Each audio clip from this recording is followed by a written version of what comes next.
ചങ്ങായി വ്ലോഗ്.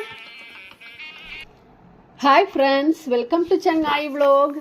ഇന്ന് നമ്മൾ ഇവിടെ പഠിക്കാൻ പോകുന്നത് 3ാം ക്ലാസ് ഗണിതം അധ്യായം 11 ചാപ്റ്റർ 11 കുപ്പിയിലെത്ര സഞ്ചിയിലെത്ര. ലാസ്റ്റ് ചാപ്റ്ററാണ്. അപ്പോൾ നമുക്കൊന്ന് നോക്കാം. നിങ്ങൾ ആദ്യമായിട്ടാണ് നമ്മുടെ ചാനൽ കാണുന്നതെങ്കിൽ പ്ലീസ് ഒന്ന് സബ്സ്ക്രൈബ് ചെയ്യൂ. അതുപോലെ തന്നെ വീഡിയോസും ഷെയർ ചെയ്യാനും ലൈക്ക് ചെയ്യാനും മറക്കല്ലേ. ഓക്കെ, ആദ്യം തന്നെ ഒരു കളിയാണ്. ഇവിടെ കുട്ടികൾ നടത്തുന്ന കളി നോക്കൂ. വെള്ളം കൈമാറി കളി.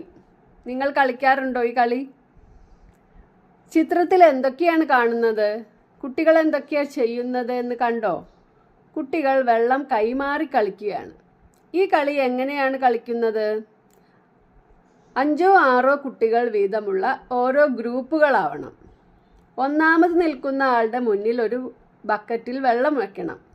ഒന്നാമത്തെ ആൾ ബക്കറ്റിൽ നിന്നും വെള്ളം കൈക്കുമ്പിളിൽ എടുത്ത് രണ്ടാമത് നിൽക്കുന്ന ആളിൻ്റെ കൈക്കുമ്പിളിൽ നൽകണം.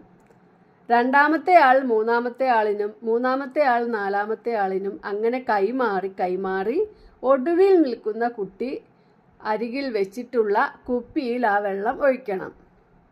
അവിടെ എത്തുമ്പോഴേക്കും വെള്ളം ഉണ്ടാവണം. അതാണ് കളിയുടെ വിജയം. ഏത് ഗ്രൂപ്പാണ് ആദ്യം കുപ്പിയിൽ നിറയ്ക്കുന്നത് എന്നതിനെ അടിസ്ഥാനമാക്കി വിജയിയെ നിശ്ചയിക്കാം. ഇനി അല്ലാന്നുണ്ടെങ്കിൽ ഒരു കൃത്യസമയം വെച്ച് ആ സമയം കൊണ്ട് ഏത് ഗ്രൂപ്പാണ് കൂടുതൽ വെള്ളം നിറച്ചത് എന്ന് നമുക്ക് നോക്കാം. നമുക്കും ഇങ്ങനെയുള്ള കളി കളിച്ചാലോ? ലേജുവിൻ്റെ ക്ലാസ്സിലെ കുട്ടികൾ ഗ്രൂപ്പായിട്ടാണ് ഈ കളി കളിച്ചത്. കളിയുടെ അവസാനം ഓരോ ഗ്രൂപ്പിൻ്റെയും പാത്രത്തിൽ ഉണ്ടായിരുന്ന വെള്ളമാണ് ഗ്ലാസ്സിൽ ഒഴിച്ചു വെച്ചിരിക്കുന്നത്. ഗ്ലാസ്സിൽ ഒഴിച്ചു വെച്ചാലല്ലേ അത് എളുപ്പമുണ്ടാവുക. നമുക്ക് പെട്ടെന്ന് ഒറ്റ നോട്ടത്തിൽ മനസ്സിലാവും ഏത് ഗ്രൂപ്പാണ് ജയിച്ചത്. ലേജുവിൻ്റെ ക്ലാസ്സിലെ ഏത് ഗ്രൂപ്പാണ് ജയിച്ചത്? ഗ്രൂപ്പ് 5 ആണ് ജയിച്ചത്. ഏറ്റവും കൂടുതൽ വെള്ളമുള്ളത് ഏത് ക്ലാസ്സിലാണ്? ഗ്രൂപ്പ് 5ൻ്റെ ഗ്ലാസ്സിലാണ്. അടുത്തത് വാട്ടർ ബെൽ. പാഠപുസ്തകത്തിലെ പ്രവർത്തനമാണ് പേജ് 160. വാട്ടർ ബെൽ കേട്ടല്ലോ. എല്ലാവരും വെള്ളം കുടിക്കൂ. വെള്ളം കുടിച്ചിട്ട് ഇനി എന്ത് ചെയ്യണം? ഒഴിഞ്ഞ വാട്ടർ ബോട്ടിലിൽ വെള്ളം നിറയ്ക്കൂ. ഗ്ലാസ് കൊണ്ടാണ് നിറയ്ക്കുന്നത്. ഒഴിഞ്ഞ വാട്ടർ ബോട്ടിലിൽ വെള്ളം നിറച്ചല്ലോ. ഏറ്റവും കൂടുതൽ വെള്ളം നിറയ്ക്കാൻ കഴിയുന്ന വാട്ടർ ബോട്ടിൽ ആരുടേതാണ്?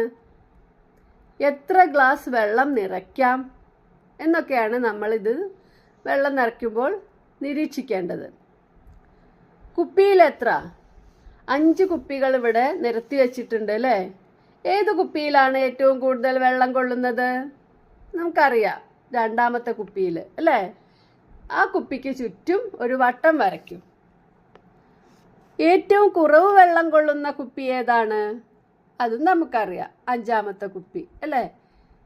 കുപ്പിക്ക് ചുറ്റും ചതുരം വരയ്ക്കൂ.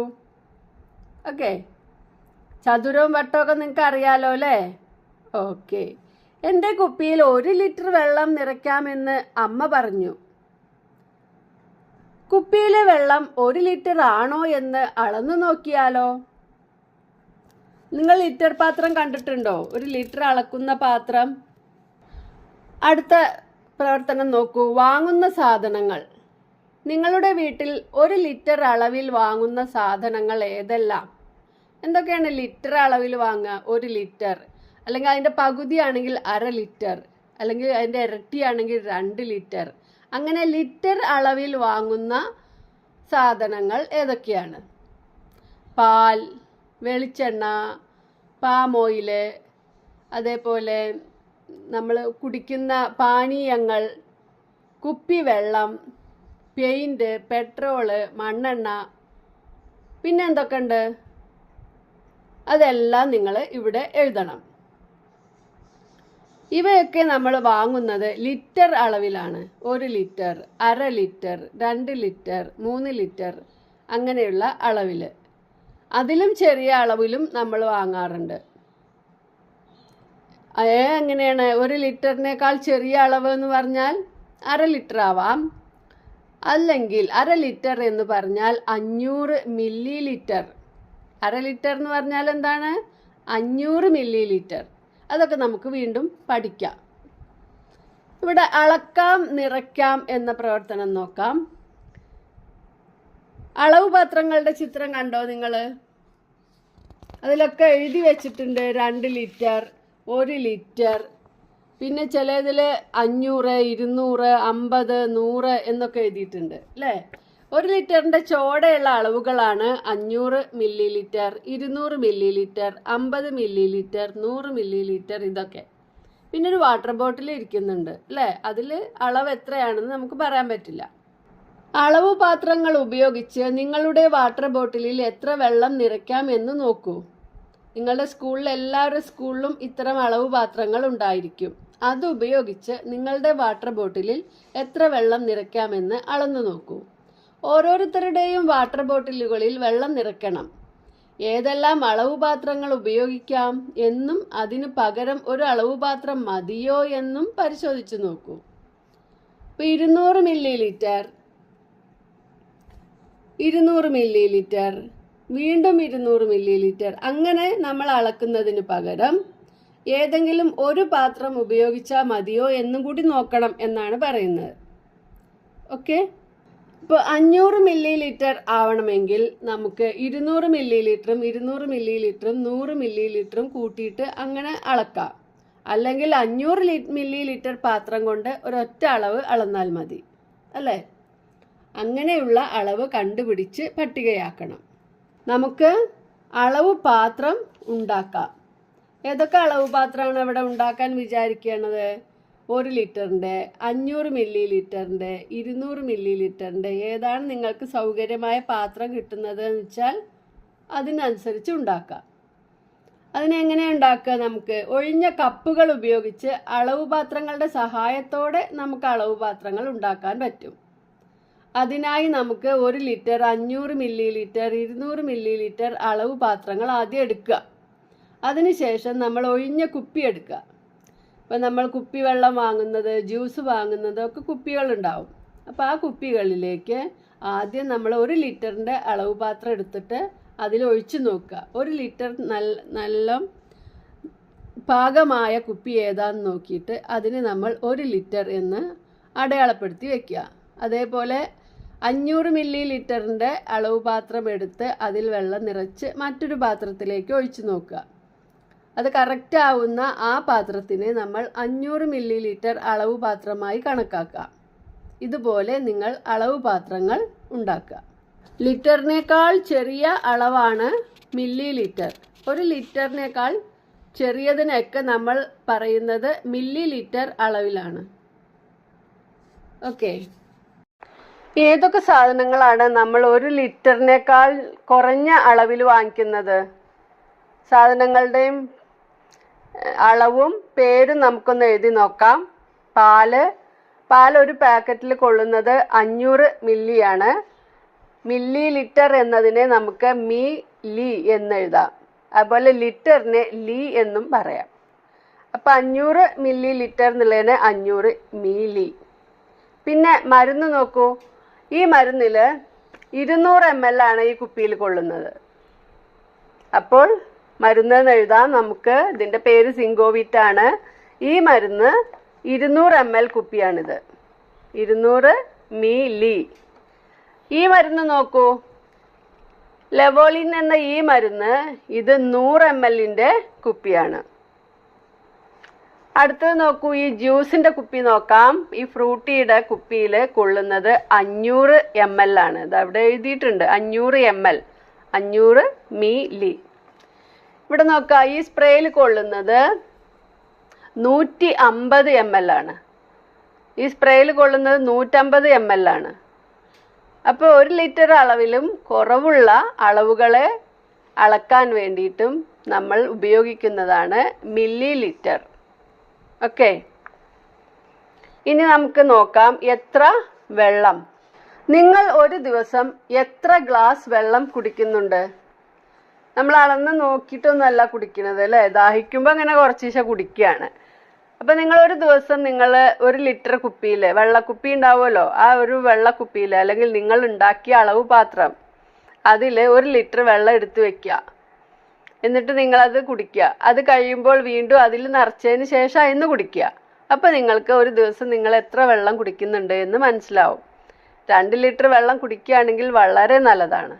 ഓക്കെ, അളന്ന് പറയൂ. നിങ്ങളുടെ അളവ് പാത്രം ഉപയോഗിച്ച് വീട്ടിലെ വിവിധ പാത്രങ്ങളിൽ എത്ര വെള്ളം കൊള്ളുമെന്ന് ഊഹിച്ചും അളന്നും എഴുതൂ.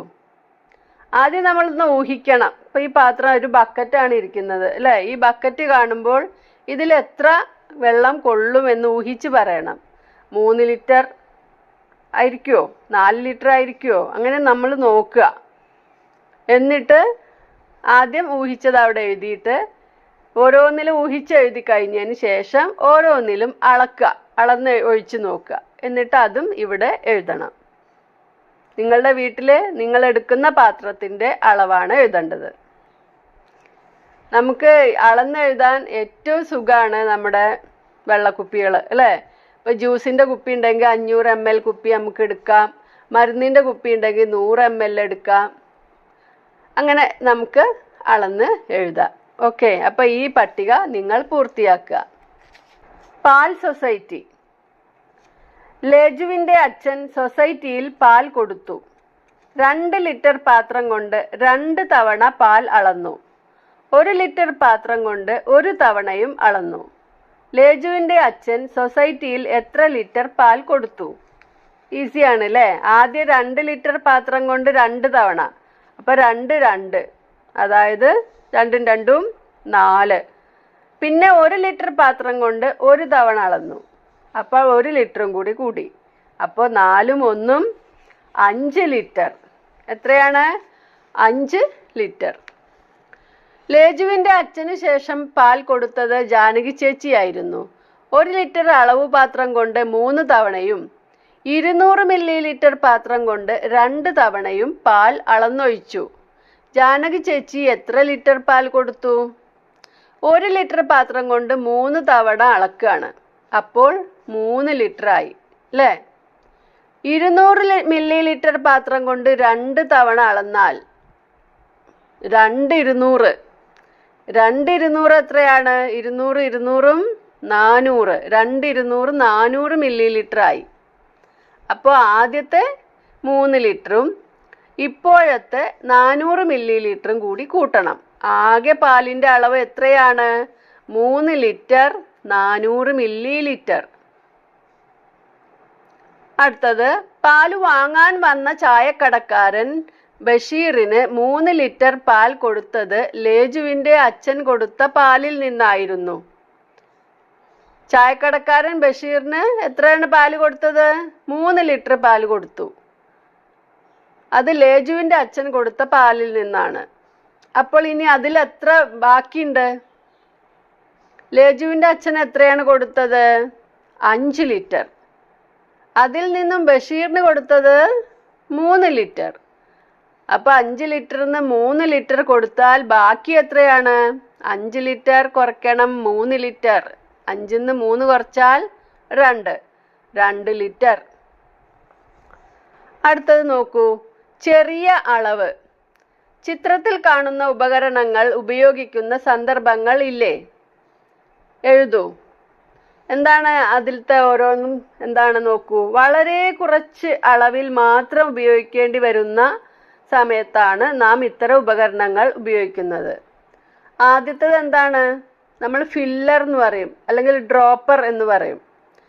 തുള്ളി തുള്ളിയായിട്ട് 1 തുള്ളി 2 തുള്ളി, കണ്ണിലൊക്കെ മരുന്നൊഴിക്കുക, മൂക്കിൽ മരുന്നൊഴിക്കുകയൊക്കെ ചെയ്യുമ്പോൾ നമ്മൾ 1 തുള്ളി ആണ് ഒഴിക്കുക അല്ലേ? അല്ലെങ്കിൽ 2 തുള്ളി മാക്സിമം. അതിനുപയോഗിക്കുന്ന അളവ് പാത്രമാണ് ഈ ഡ്രോപ്പർ അല്ലെങ്കിൽ ഫില്ലർ. പണ്ടൊക്കെ മഷി നിറയ്ക്കാൻ വേണ്ടിയിട്ട് എപ്പോഴും ഈ ഫില്ലർ ഉപയോഗിക്കുമായിരുന്നു, മഷി നിറയ്ക്കുന്ന പേനയിൽ. ഇപ്പോൾ നമുക്കിത് സാധാരണ കാണുന്നത് ചെറിയ കുട്ടികൾക്ക് തുള്ളിമരുന്ന് കൊടുക്കാനും കണ്ണിൽ മരുന്നൊഴിക്കാൻ, മൂക്കിൽ മരുന്നൊഴിക്കാനൊക്കെയാണ് അല്ലേ? പിന്നെ അടുത്തത് സിറിഞ്ചാണ്. ചെറിയ അളവിൽ ശരീരത്തിൽ മരുന്ന് ഇഞ്ചക്റ്റ് ചെയ്യാൻ വേണ്ടിയാണ് സിറിഞ്ച് ഉപയോഗിക്കുന്നത് അല്ലേ? അടുത്തത് ഒരു ചെറിയ അളവ് പാത്രമാണ്. നമ്മുടെ കുട്ടികൾക്കൊക്കെ മരുന്ന് കൊടുക്കാൻ വേണ്ടി ഇതുപോലെയുള്ള അളവ് പാത്രങ്ങൾ ആ മരുന്നിൻ്റെ കൂടെ തന്നെ ഉണ്ടാവും. അപ്പോൾ ഇതിൽ അടയാളപ്പെടുത്തിയിട്ടുണ്ട് 2.5 ml, 5 ml, 10 ml, അങ്ങനെ ചെറിയ അളവുകൾ കൊടുക്കാനാണ് ഇത്തരം അളവ് പാത്രങ്ങൾ നമ്മൾ ഉപയോഗിക്കുന്നത്. പിന്നെ കുറച്ചും കൂടി വലുത് ഔൺസ് ജാറൊക്കെ ഉണ്ട് കേട്ടോ. ഈ ആയുർവേദ മരുന്നുകളൊക്കെ 1 ഔൺസൊക്കെയാണ് കുടിക്കുക. അത് കുറച്ചും കൂടി വലുതായിരിക്കും. അടുത്തത് ചെറിയ സ്പൂണാണ്. ഈ ചെറിയ സ്പൂണ് നമ്മൾ പഞ്ചസാര, ഉപ്പ്, മഞ്ഞൾപ്പൊടി, മുളക് പൊടി ഒക്കെ എടുക്കാൻ വേണ്ടി ചെറിയ സ്പൂണ് ഉപയോഗിക്കാറുണ്ട്. മരുന്ന് കഴിക്കുന്ന സ്പൂണിൽ എത്ര മില്ലി ലിറ്റർ മരുന്ന് കൊള്ളും? മരുന്ന് കഴിക്കുന്ന സ്പൂണിൽ 5 മില്ലി ഉണ്ടാവും അല്ലേ? 5 മില്ലി കൊള്ളും. കുപ്പിയുടെ അടപ്പിൽ എത്ര വെള്ളം കൊള്ളും? കുപ്പിയുടെ അടപ്പിലും 5 മില്ലി കൊള്ളുന്ന അടപ്പുണ്ടാവാം, അതിലും കൂടുതൽ കൊള്ളുന്ന അടപ്പുണ്ടാവും അല്ലേ? ഇതെല്ലാം നിങ്ങൾ അളന്ന് നോക്കി കണ്ടെത്തണം. നിങ്ങളുടെ എല്ലാവരുടെയും വീട്ടിൽ ഈ മരുന്ന് കുടിക്കുന്ന ഇതുപോലുള്ള 2.5 ml, 5 ml, 10 ml എന്ന് അടയാളപ്പെടുത്തിയ അടപ്പുണ്ടായിരിക്കും. അതുകൊണ്ട് അളന്ന് നോക്കി കണ്ടുപിടിക്കണം. അപ്പോൾ എല്ലാവർക്കും വീഡിയോ മനസ്സിലായി എന്ന് വിചാരിക്കുന്നു. ഇതിൻ്റെ അടുത്ത ഭാഗം അടുത്ത വീഡിയോയിൽ പറയാം. Thanks for watching.